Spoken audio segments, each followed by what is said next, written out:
दिनै जोबोद गोजोनथाव बाथ्रा जे इउपिपिएल दोलोनि जे दिनै नमिनेशन जे साबमिट होनाय बेहाय जोङो गार' पाहार जिथु फिल्ड जोंनि बेनिफ्राय साब डिभिजनसिम जोङो रिलि फैनानै बेहाय जोङो साब डिभिजन अफिसाव जोंनि जायखि नमिनेशन जि पेपार बेखौ जों गथायबाय। दिनै पटबजरा ओनसोलनि खना खनला थानाय रायजो राजा गासिबो ओरैबायदि दले बले हाजार हाजार रायजो राजाफ्रा दिनै बेहाय माने हेफाजाब होफैदों दले बले रिलि खालामनानै जों दिनै नैबे साब डिभिजनाव जोंनि जे नमिनेशन पेपार जों बेखौ साबमिट होनाय जाबाय। आसा खालामदों पटबजरानि रायजो राजाफ्रा निस्सय माने 2020 नि इलेक्शनाव हयथ' गोबां बेले बेले जादोंमोन जोंनि हयथ' इउपिपिएल दलखौ हयथ' माखासे कमिउनिटिनि मानसिफ्रा जेरै माइनरिटि लेभेलनि मानसिफ्रा जोंखौ हयथ' सापर्ट खालामाखैमोन किन्तु एइबाराव सारि बोसोराव जे प्रमद बर' सारनि जे मावनाय दांनाय गासिबो माने जे सान्थि लाबोनाय जोंनि गेजेराव मोनसे समाव माने गाज्रि थासारिमोन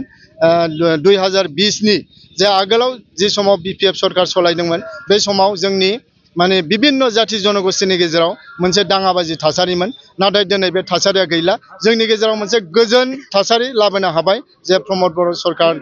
सारनि नाजानायाव दा दिनै गोजोनखौ हास्थायनानै बा जोंनि ओनसोला जिहेतु गोग्लैसोनाय ओनसोल माने लामा दालां बान्दो हयथ' जोंनि गेजेराव गोबां जाबावनांगौ दङ दा बेनिखायनो जोङो दिनैनि तारिखाव बे ओनसोलनि रायजो राजाफ्रा गोजोनखौ हास्थायनानै आरो जोंनि ओनसोलनि जे डेभेलपमेन्टखौ हास्थायनानै दिनै दले बले इउपिपिएल दोलोआव सापर्ट खालामदों दले बले दिनै जयनिं जागासिनो दङ। निस्सय जों आसा खालामनो हायो दिनैनि तारिखाव जों पटबजरा माने 1 नं पटबजरा समस्तिनिफ्राय जों 100% देरहागोन आरो प्रमद बर' सारनि जे माने इउपिपिएल सरकार बियो 100% सरकाराव जों सरकार दागोन बियो दिनैनि तारिखाव रोखा। बेसेबां भटनि फारागथियाव नोंथाङा देरहागोन बायदि आसा खालामदों? बेहाय गेमा जाग्रोथोंसै जिहेतु राजनितिकआ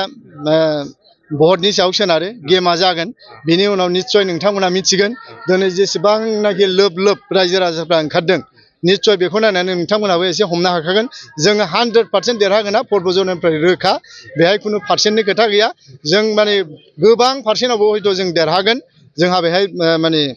बिसास दङ दा जोङो पटबजरा हिसाबै देरहागोना जोंना इउपिपिएल दोलोआ रोखा।